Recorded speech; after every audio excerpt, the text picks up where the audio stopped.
Well, my interest in cars started as a child, and growing up in the 50s was the best time for that with the annual fall model changes. Even though I'm from a small town at the eastern end of Lake Erie, it still supported several new car dealerships. These were the post-war years, and automakers, even smaller ones like Chrysler and even Kaiser Fraser, were able to sell everything they built. Today, with new car models released by manufacturers at any time of year, car buyers miss that fall feeling. You remember that? That's when the windows of dealerships were actually soaped or the new car models hidden behind craft paper till the special day. Talk about a big reveal. Well, compared to today, when the majority of new cars seem to resemble the cars of every other manufacturer, it was a big deal. For me, 1960 was the year when the lights went on. I turned 7. For a boy, a good time to get into dinosaurs and cars. Some of the cars we're talking about are dinosaurs, if you will. It was the year that Chrysler introduced the Valiant, Ford introduced the Falcon, and General Motors brought forth the dramatically different rear-engine Corvair. After some of the wild styling excesses of the 50s, notably the fin wars between Plymouth and Cadillac, these cars were smaller, but no less interesting. Now, in the case of my father, the 1960 Falcon was his first new car. Previous cars had been a well-worn 47 Chev, a 55 Pontiac. I don't remember them quite as well. Please note, from the perspective of 2022, it would be a wonderful thing to have any of these cars with us.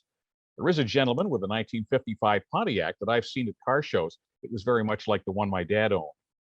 Well, winter road salt is still with us and still exacting a terrible price on the cars we love. After a harsh winter, I remember my father's 3-year-old Ford showing serious corrosion around the rear wheel panels. I was shocked to see the rust. Even a car that new required body work. Today's cars are better able to withstand the salt with greater use of plastic panels and galvanizing, far better paint and undercoating. It really is a small miracle so many of the cars we love from the 50s, 60s, and 70s survived.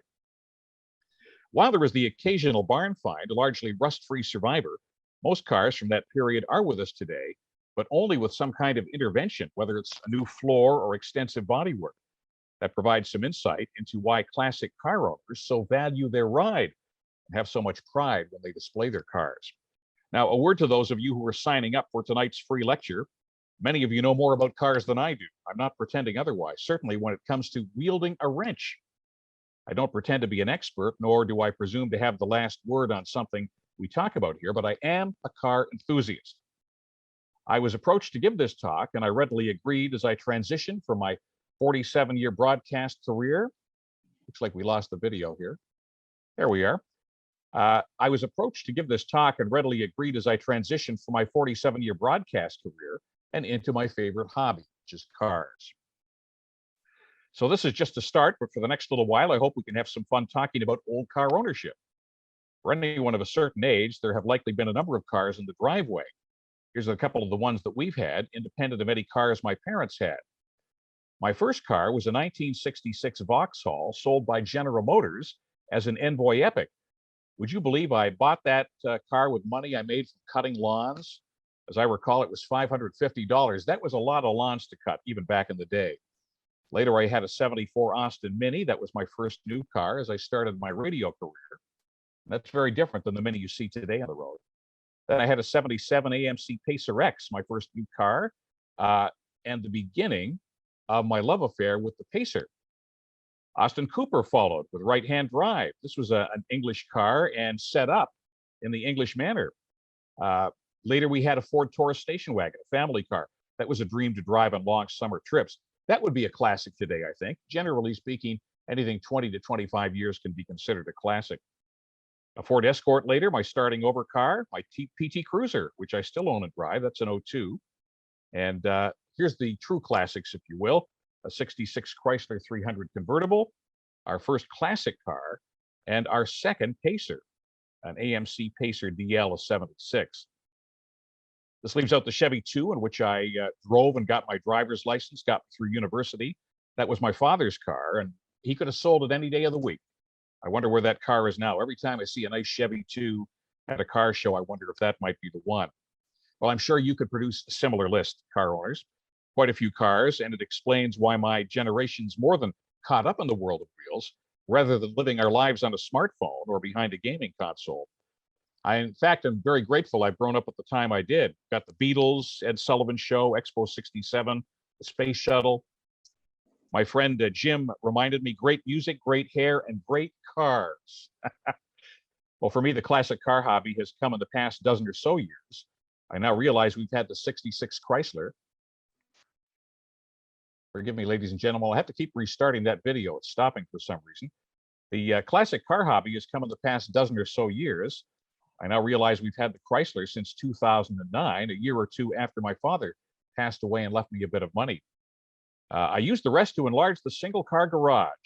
Would you believe that car was so big we had to add 6 feet so you could at least walk around it and check the fluids? The Chrysler was purchased in pretty much the condition you see it now. It was well kept and cared for. I bought the Pacer following my heart surgery, kind of a gift to myself, if you will, for surviving that. Recently, we spent quite a bit of money on body work, new metal, paint, but worth it. And I've never stopped dreaming about cars I'd still like to own, but there are limits to that because of a city lot and the length of the driveway. But what's next? Maybe a Duster, a Dodge Duster, early 50s Buick with toothy grille, perhaps a 64 T-Bird, maybe a Pacer wagon, who knows? All very different cars, but I love them all. You'll notice that my tastes have changed through the years from imports to domestic cars, largely based on the thickness of my wallet. So how to start? Well, here's a good way. I'm going to hold up a publication here. This is Hemmings Old Auto. You used to be able to find this on the newsstand. I haven't had as much luck lately, so I am subscribing to it. But this is the Old Car Bible. This is an American publication, so all the cars for sale, the prices quoted are US dollars. Some of them are pricey, but there's a very vast selection here. If you're looking for a real hard to get, let's say a Gremlin or something, there's probably one for sale in here. Here's another publication. This one comes from Bothwell. It's Old Autos. And you can subscribe to this for 2 or 3 years at a time. It comes every week, and this is a great publication. Cars are quoted in Canadian dollars by and large. In the classifieds, there's not quite the same vast selection as the Hemmings, but there are cars, and probably cars within a day's drive. So this is a kind of a fold out. It contains car quizzes, lots of old automotive literatures reproduced, where to get your bumpers chrome plated, if you will, where to get different car parts.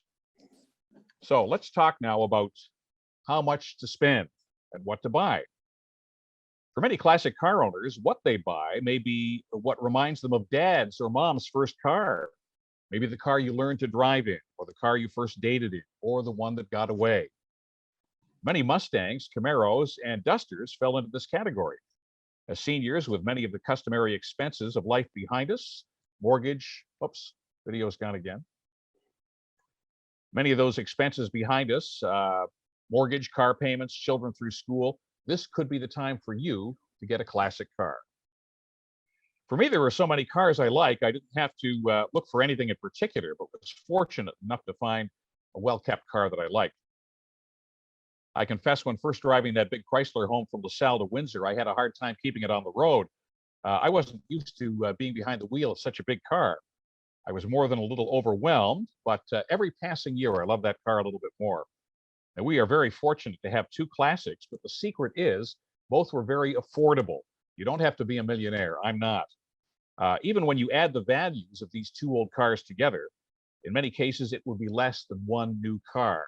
And I'm talking about a car like a Hyundai, maybe an entry-level car. Brand new car to be sure, with brand new car reliability, but you can get 1 or maybe 2 old classic cars for the same price put together. This is what kept classic motoring affordable for us. Several friends, incidentally, have placed orders for the new Hellcat, a beautiful car with terrific horsepower. These are modern classics, or likely will be one day. They're built in Canada, and as my friends say, they want to get them now. You don't know how much longer they'll be built. But they can also cost $80,000, $90,000, $100,000 or more, and that represents a lot of old cars. Though I have since invested more in the Pacer, I bought it for $3,500. That's $3,500. Doesn't get less expensive than that for a car that runs, and that car ran and runs. Just requires some cosmetic upgrades and tidying up. So I don't think you have to spend a fortune. As a matter of fact, I would shudder at anything approaching $40,000. Way too much for me. I'm more comfortable in the $15,000 to $20,000 range, and there are many good cars available for this price. Again, Old Autos, published out of Bothwell. You can probably get the number in the directory or online. That's the way we do things now, isn't it? One other note on this, I would suggest you keep an open mind. Though I have never owned one, I've been taken by Ramblers from the 60s. These cars you can often get for $10,000 or less. Same with a lot of Chrysler cars from the 70s. Big cars, luxurious, plenty of life left, big engines. Gas mileage not so good, but you've got a great car. But if your heart is set on an early Mustang, 55 to 57 Chevy, or a Cadillac, you can expect to pay. These cars are dear. They're highly desirable. That's what, if you want one, you got to get one, but you're going to pay for it. Back to this old hot rod we were riding in, you know, this made all kinds of noise. There was no way you could miss this car if it pulled up alongside you. But I noticed people at traffic lights often paid no attention to us whatsoever. They just went about their business, as is their right to do. But you'd say, what's wrong with this picture? Here's a great old car. Can't you even look at us? Doesn't it give you a nostalgic smile? Not necessarily.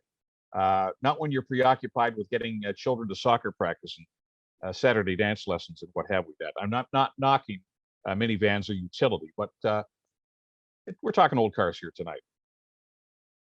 Many classic car owners will tell you one of the things they worry about is who will get their car when they're gone.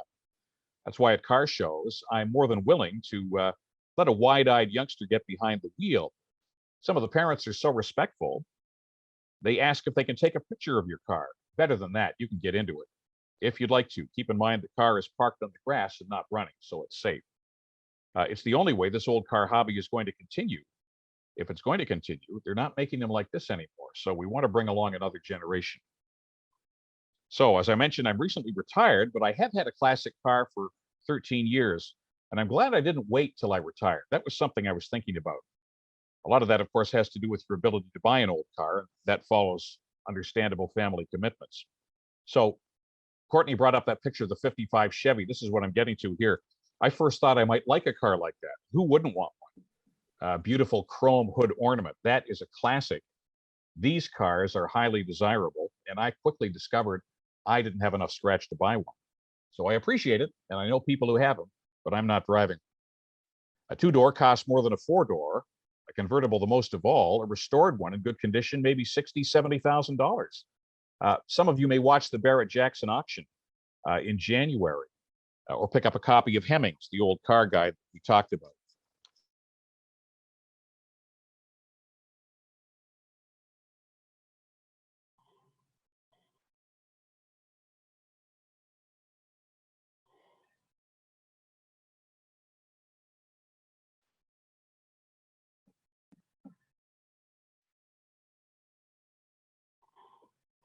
I do want to be able to drive it, and not just on a bridle path or a lane in the country. You want to be able to drive it on the highway, at least a good secondary road. All right, let's talk about car shows and cruises. If you are really just testing the waters about whether you'd like to acquire a collector car shows present a great opportunity to chat with the owner. Now, these typically take place from late May to late September. One of our favorites, and the event that really gets old car season going, is Chatham Kent Retrofest. That's the weekend following Victoria Day, a Victoria Day weekend. There's a Friday night cruise through the countryside, and the show is in beautiful downtown Chatham on a Saturday. I won't attempt to name them all, but other great shows in our region include Bell River Sunsplash, generally in the middle of the summer. Though I've yet to attend the annual Bothwell Car Show and Flea Market because of work commitments, this is a big one. We like to go to Amherstburg's Gone Car Crazy, which is usually around the August Civic Long Weekend, though the date has shifted. It was October last year. That was late, but it was an attempt by organizers to put the show on because we lost our summer due to the pandemic. Wouldn't you know, that day it rained. It rained from 6:30 in the morning, and they had to scratch the show. But it'll be back next year, Amherstburg's Gone Car Crazy. So for a complete guide on car shows, once again here, our old friend, Old Autos, published in Bothwell. In the back of the classifieds, they tell you where all the car shows are. The pandemic changed so much, but the Paulette Village Car Show, usually in September, is a good one. Canadian Transportation Museum and Heritage Village on Arner Town Line usually holds 2 car shows a season. This one, the past Labor Day weekend, was terrific. In addition, the Transportation Museum is one of many locations to hold a weekly cruise night. Thursday has always been their night. Brews and Q's in LaSalle features a Monday night car gathering during the summer. Canadian Tire often sponsors weekly cruises out of its Walker Road parking lot. Now, Tecumseh's been holding a Wednesday night cruise around the location of the shopping center and fast food restaurants. This last year, the Walkerville Power Center really made a name for itself, offering a Saturday night classic car cruise in. These are well attended. Pat and I went out to that. Beautiful cars, scenic location. I believe Pat Bouchard and his associates own this building. This building was falling into disrepair. It was once a center for artists and artisans. And boy, it was looking worse by the week. No more. It's a beautiful, handsome building. And they have been gracious enough to allow us the use of the parking lots on Saturday nights. Here's another one. Moose Lodge often features a cruise night, as does Riverside Sportsman. Just check them out first before you go. Again, local listings will have the details, and you don't have to have a car to attend. These shows are often free to spectators. All that the owners ask is you respect their ride, and please don't touch the paint. Okay, how are we doing here? For those of you who are just joining us, we got off to a little bit of a late start, but we've got a lot more to talk about tonight. I'm Jim Crichton, your host, and we're talking about old cars. Frankenmuth 3 Classics. That's my 66 Chrysler, along with a couple of nice Oldsmobiles in Michigan. This is one of our favorite shows. Now, you can see these cars. This is fascinating to me. These cars made by different makers, Chrysler and General Motors, but they are of the same period, and I think you would agree they bear a passing resemblance to each other. Certainly the first two cars here, the Chrysler and the first Oldsmobile, both with dual headlights on either side. Kind of a squarish look to the car, both convertibles.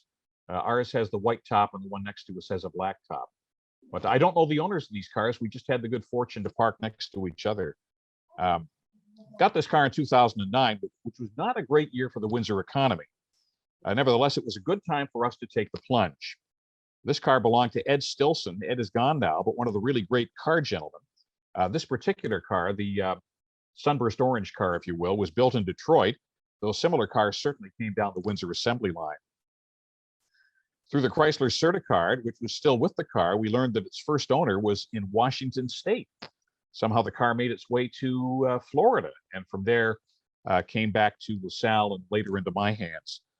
This would have been an expensive car back in the day at $5,200. Can you imagine that being a lot of money for a car when you consider, again, an entry-level car? Gee, I haven't bought one lately, but $18,000, $19,000, $20,000. This car was loaded with air conditioning, which was rare for a convertible of that vintage. $5,200, that was an entire year's wages. Power seat, all the regular power stuff, power steering, power brakes, tilt, telescopic wheel. Again, all those things you find in an entry-level car today, how far we've come. And a factory FM radio. When a former Chrysler old-timer looked at the big car and smiled, and he said, this was the Big Mac Daddy back in its day. And I guess that would be right.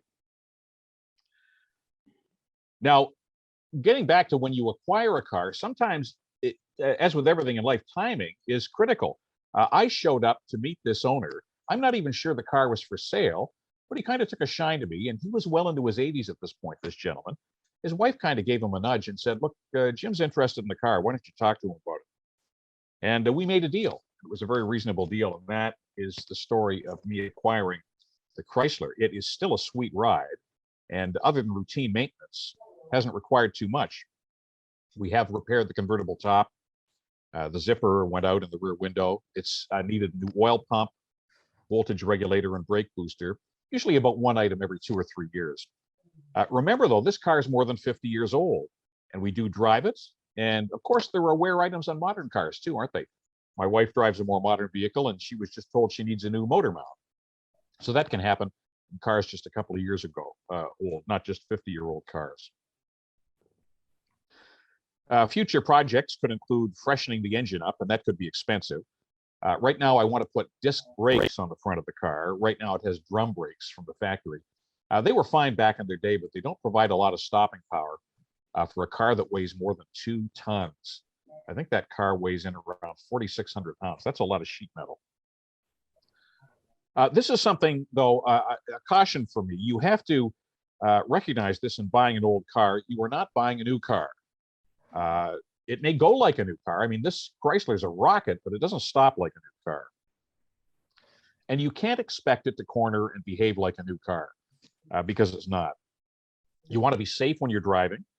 The way people suddenly dart into your path. You want dependable stopping power. Driving on the highway, I always leave that football field between me and the car ahead of me. And wouldn't you know, often another driver pulls into that. And I think, hey, that's my safety zone. You don't realize that, but so I have to drop back again to give myself lots of room in the event of a panic stop. It's usually less experienced drivers who don't appreciate the limitations of an older car. Okay, I wanted to talk about a Packard now, and I wonder if Courtney could bring that up. This is a 1953 Packard, and I've always had a thing for early 50s Packards. This is a green one with a huge grille, most of the chrome very faded and rough. It would cost thousands of dollars to rechrome a car like this today. I'm a fan of Jay Leno's Garage. And Jay was looking at an older Chrysler Imperial, and he estimated it would cost probably $25,000 or $30,000 to rechrome that car. You can see that's a serious obstacle to old car ownership because that's just the chrome. That has nothing to do with the way the car runs. It might need those things too. So in the case of this old car, and I took the picture of it at Detroit Autorama, the owner has chosen to rat rod the Packard, making the most of the old patina. There is pinstriping on the hood, something of a lost art, which was very correct for the time and cool for a classic.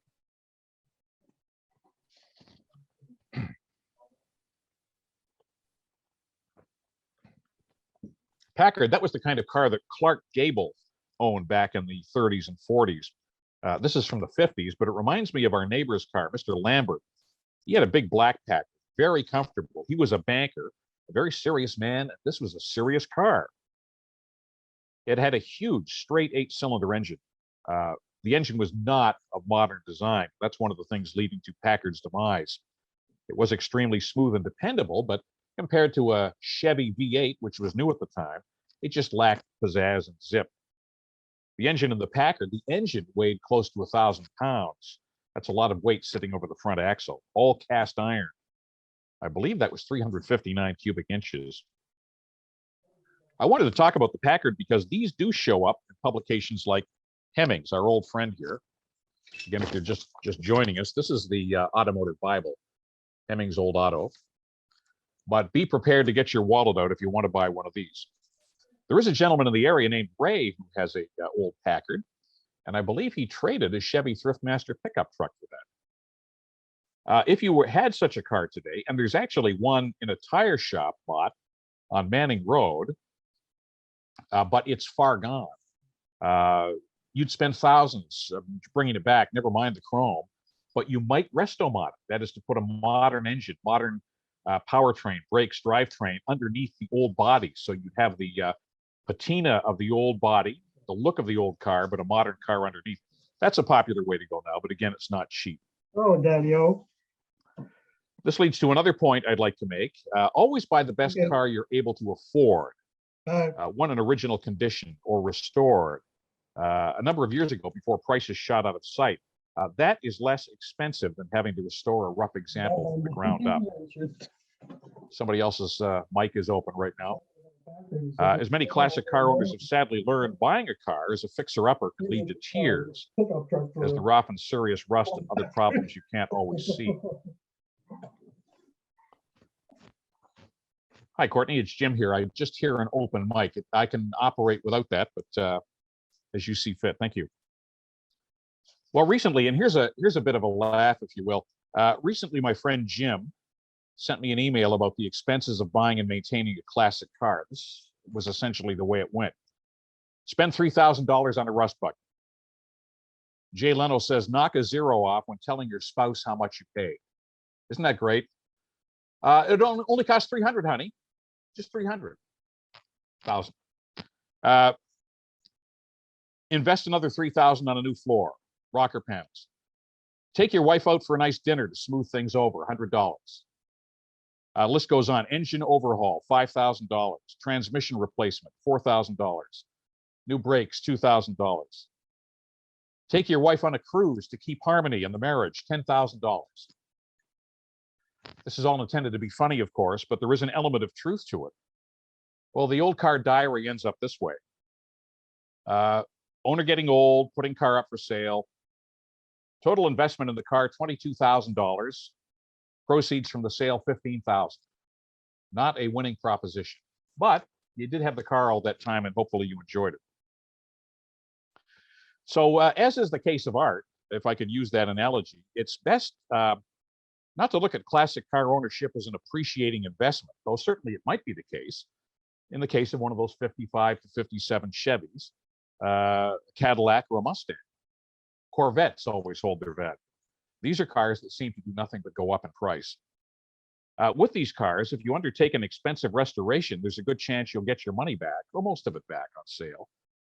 But as has been pointed out elsewhere, it costs the same to restore my old Pacer, by and large, as it would to do a thorough rejob on a Cadillac, and that car would be worth more than the Pacer in the event of a sale. So if you want to buy a Rambler, buy it because you love it, not because you hope to get your money back when you sell it. And as mentioned before, even new cars require routine maintenance, and of course there are car payments. Often you buy an old car outright. That's the best way to do it, certainly, because at least that expense is behind you. Though I noticed some of the classic car vendors that you see online will offer financing, but you're probably getting into a very expensive car. Recently, the bar was raised when the original Wayne's World Pacer sold at the Barrett-Jackson auction for over $70,000. Can you imagine that, Wayne's World? That car has provenance, as they would say. A Pacer, even in good condition, would not typically fetch anything close to that. And I'm thinking of my own car when I talk about that. But there's another truism: things are worth whatever people are prepared to pay for them, whether it is a piece of art or a collector car. I have certainly invested more in the car than I'm ever likely to get upon sale of a car, but in the meantime, I enjoy owning it and the showing. You can see the pinstriping on the hood of that. I just love this old car. You might not look twice at it, but it's got loads of character. That's an original grille. It is massive, and you can see the wear on that. Very little chrome remains. The bumper still has some chrome, but the big grille under the hood is largely gone. Things like headlight buckets, you can get those at Canadian Tire. Those aren't normally too expensive, and they're chrome plated or chromium plated. And that car has a beautiful hood ornament as well, which has nice chrome on it. So the owner has chosen to resto mod this car, or rat rod it, if you will, and have fun with it. But I love the pinstriping. You can see that. That's a lost art. That's not done very much anymore, and that certainly suggests it's an older car. How are we doing here? Okay, I wanted to move on. That's there we go. Thank you very much. You'll laugh at this, and there's a story here. This is the Flower Mobile, along with Felix the cat, if you look closely there. There's a story here. This is an annual Victoria Day weekend tradition for Pat and me. We drive the Pacer to Kingsville and shop for spring flower baskets. You can see it was raining the last time we did that. It often is a rainy day. April and May flowers, spring showers. We've been doing this for 5 or 6 years, rain or shine. We take the old car because we love it. And you can see it's got a hatch. You can put the back seat down. There's lots of room for flowers in there. This car has often been referred to as a mobile greenhouse because of all the glass, and it certainly is true as we see it here today. So this is a fun weekend driver. More than just a Sunday driver, it's a summer driver. And around here, the Victoria Day weekend kicks off the unofficial kickoff to summer. Later that week, Chatham-Kent Retro Fest, as I mentioned. So whether it's practical or sensible, we often take an old car on our excursions into the county. If you will, it makes an ordinary drive an extraordinary drive. Incidentally, I've kept track of my mileage in rough terms, and we typically put between 1,000 and 2,000 miles a year on each of these cars, much less than the daily driver, and they aren't daily drivers. When I say miles, I mean miles, because both of these cars have miles per hour on the odometer and speedometer. In the case of the Pacer, it does have kilometers in a small dot inside the speedometer. That was right around the time kilometers were coming into effect in Canada. Mine was a US car, so it still had miles per hour on the speedometer. This is also around the time that cars switched over to unleaded fuel, interestingly, and many had catalytic converters as part of their emissions package. So places we do take our old cars, car shows, drives to the county, drives on weekends, but also some evenings, visiting and cruising with fellow collectors.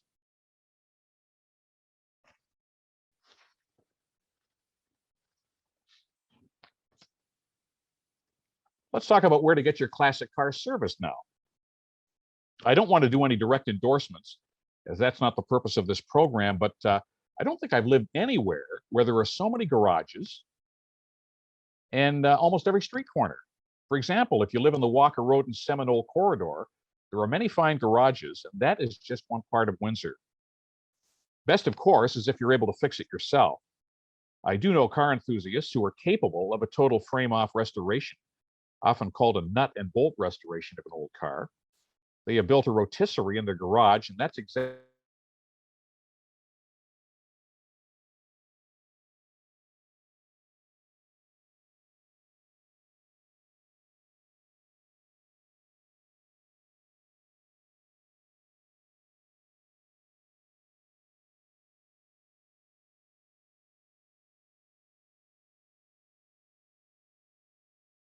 some of these people can also do all the work on the engine. I cannot. A transmission rebuild is highly specialized and generally not recommended unless you're an expert. Danny's in Windsor is regarded as the foremost transmission shop. I've even heard that Rolls-Royce owners bring their cars up from Florida for Danny's to work on the transmission. Body work and paint are other areas where a lifetime of skills will stand you in good stead. Now, my confession here, as a classic car owner, I can do none of those things.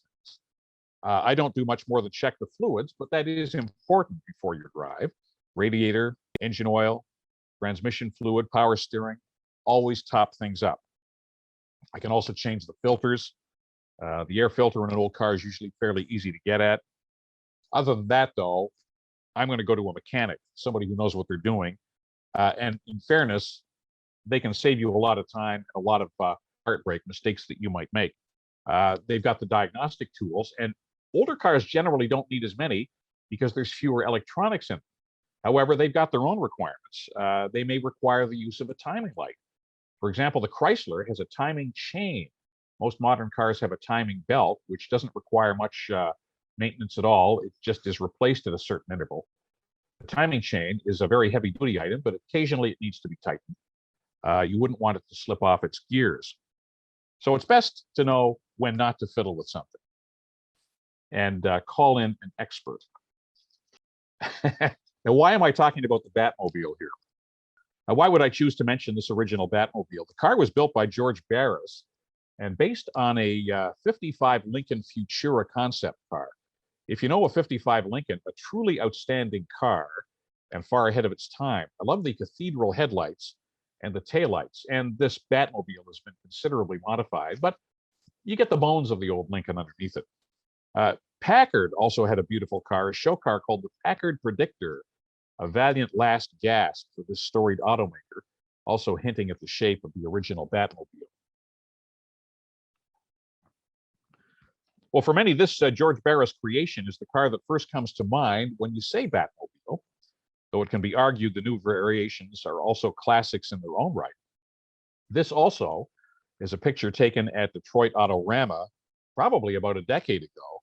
It was part of a larger display of 3 Batmobiles, including the one used by the Cape Crusader in The Dark Knight. The March 3rd online edition of Car and Driver features an article about on-screen evolution of the Batmobile. Now, here's what I want to mention here. This Detroit display created a lot of interest. You would expect the baby boomers out because we remember the old black and white TV show, followed by color. But how about the youngsters? There's something about this car that attracts people like a magnet.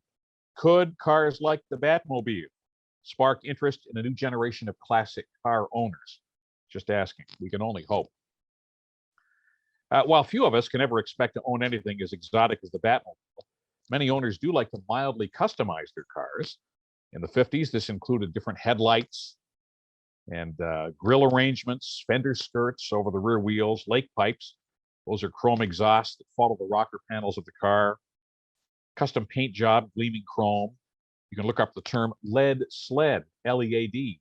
These cars actually had lead in the bodywork. That was an art. And of course, we have concerns about lead today and the health aspect of that. Back then, when we knew less than we did now, it was a great tool to have in a body shop to fill holes, smooth out creases, and what have we. Lead sled. Personalizing your car can be as easy as adding a decal or decal. My favorite is Mr. Horsepower. He strongly resembles Woody Woodpecker with attitude. He's got the stub of a car firmly clenched between his teeth, a piercing yellow beak, a wild shock of red hair. He's my favorite, Mr. Horsepower. I get stickers at Canadian Tire and put them on my car. How about a set of Moon Eyes from the Moon Speed Corporation, California purveyors of speed and sport equipment, both rooted squarely in the 50s and synonymous with hot rods, even if you aren't driving a hot rod. And I do want to say, a classic car doesn't have to be a North American car. It may help, but old MG and Triumph sports cars, E-Type Jaguars, original Mini Coopers, also very welcome at classic car shows, and sometimes get their own exclusive show. Heritage Village annually holds an all-British show that you may want to check out. And again, where's my old autos here? You will find the listing for car shows in the classifieds as the back of old autos. One of the things about being part of an old car fraternity is it doesn't matter what you drive. A hot rod, street rod, resto mod, original, modified, or customized car or truck. On those Sunday drives, I found most classic car owners acknowledge each other with a wave or a jaunty tip of the cap. Okay, we're heading into the home stretch now. And I hope there'll be the opportunity for a few questions as you see fit.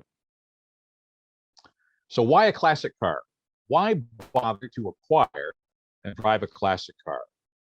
Well, it's a freedom machine. The ability to take a Sunday cruise to Bell River, Amherstburg, Leamington, or Chatham, and it will not be boring. I love that saying. Actually, this is probably copyright by Haggerty, which is a major insurer of classic collectible cars.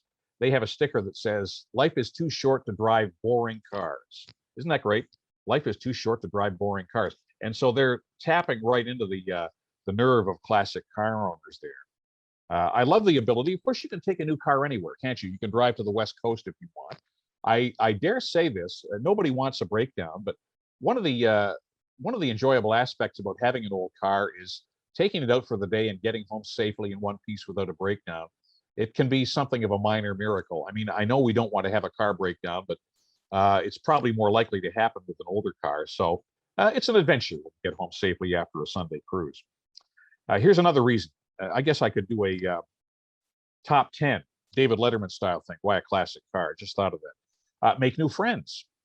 Our best friends, Dan and Carol, we wouldn't have met them but for old car ownership and the car show that introduced us to each other. I remember this clearly. It was the Tuesday night car show being held at the A&W at that time. And yeah, it was Tuesday night. Anyway, I wheeled into the Chrysler. It was the first week I had it. Dan and his boys, who were big Mopar fans, raced right over. Here's a new car they hadn't seen before, and thus our friendship began. We've been fast friends ever since, always talking about old cars. Reason 3, why a classic car? Put yourself in a new situation. One of the trips Pat and I made was to the Zurich Bean Festival car show at Zurich, Ontario. Why else would we have traveled to a place named Zurich? Not in Switzerland, but Zurich, Ontario. And they've got a great bean festival and a car show. That's the joy of a small town, by the way. That was the first car show we went to when the old Chrysler was well received there. And I do want to say that I don't think winning prizes is the main motivation for most people with an old car. You will take the car to a car show, but it's for the enjoyment of the car. There are some serious prize collectors, no doubt about it. Generally, these are people that have spent a fortune having their car renovated. You'll especially find this at US shows, but this is where somebody may have $1 million car. They've spent a fortune on it. And if it's not recognized or doesn't win a prize, they're deeply disappointed. For Pat and me, it's just a bonus. If somebody likes the car and gives us a trophy to take home, that's gravy. How about this? How about the mental health benefits of owning a classic car? As I was recovering in hospital following bypass surgery, I had a sudden thought of the old Chrysler sitting in the garage waiting for me. And I wasn't going to be able to drive the car for 8 weeks after the surgery because it considerably weakens you. And that car requires a bit of heft to get around, even with power steering. but I couldn't wait to start that car up and drive it again. And that was a positive thought I had during my convalescence. The car was waiting for me. It would be ready for that first ride for the first time in a long time. And how sweet it was, to paraphrase Jackie Gleason. Okay, why a classic car? Hobby status. I am not a golfer, so that is out. I'm not a hockey guy, but I add up all the sports out there, put them together, and that is how much I like cars. Some people find that hard to believe, but I really mean that. All cars all the time, as far as I'm concerned. And lots of time for new cars too, but it's the old ones and the differences with them that I think appeals to me. Okay, here's another reason why a classic car. Something to do. How about an evening cruise? Friends John and Karen remind us the best time in a convertible with the top down is the 90 minutes prior to sundown after the heat of the day. I never set out to be a convertible owner, but you discover, and we get some pretty hot and humid days, it really isn't much fun, especially with vinyl seats, as many cars in the 60s had, driving around with the top down, boiling yourself and sticking to the seats. Much better when it's a little bit cooler at night. That wind in your hair as you drive down a county road. Another reason for having an old car, the joy of having something to look at. That is right. Pull up a lawn chair in the driveway and enjoy looking at your newly washed ride. These cars, you put a lot into them, including, dusting them. Some people actually don't wash old cars. They keep them clean all the time. And they just use an MG mitten or something like that to clean it. And then they'll put a spray and wax on it for the car show. Some cars don't see rain. Both of mine have. But it's nice to pull up a lawn chair, have a beer, if you will, and appreciate your old car. Okay, here's another reason why a classic car. Though principally a fine weather hobby, you spend the off months dreaming about that car, reading and fixing little things that you don't want to do during driving season. Some of the finicky stuff, like I have a window that's sticking in my AMC, and I really need to take the door apart and repair that. This is a good time of year to do that. You don't want to be doing it in the summer when you could be driving the car. So the rest of the time, you just manage with these things, these minor annoyances. I've also got a troublesome taillight. The lens is old and cracked. I want to remove it because I've got to replace a bulb inside, but I'm going to have to be very careful. It might be hard to replace that taillight lens, and I don't want to break it. So I'm going to have to be patient as I take it apart. All right, my final point. Why a classic car? It's a time machine. Until they invent a time machine that enables us to go back to the 50s or 60s, riding around in an old car is likely the closest we'll get. Think about that. You could be looking through the windshield of the modern world, but everything inside says we're in a different time. Take a ride in an old car down the expressway. Feel it bob over the dips. Do you know what that feels like? I'm thinking about the old Chrysler again that has a fairly long body, and or if you go over railroad tracks, the front part of the car is forgotten about the railroad tracks by the time the rear wheels are going over it. It's so long. You know what I mean. If you're lucky, you might even have preserved a bit of old car smell. Sometimes it's in the glove box. Here's a last tip. Turn on 580 AM, Motor City favorites on the radio. In that old car, and you have stepped back a decade or two. Ladies and gentlemen, thank you for bearing with me through this inaugural talk. And thanks for being here, because it's actually my first foray back into broadcasting. It's not quite the same as being at CTV Windsor, but it'll do. And I'm talking about old cars. And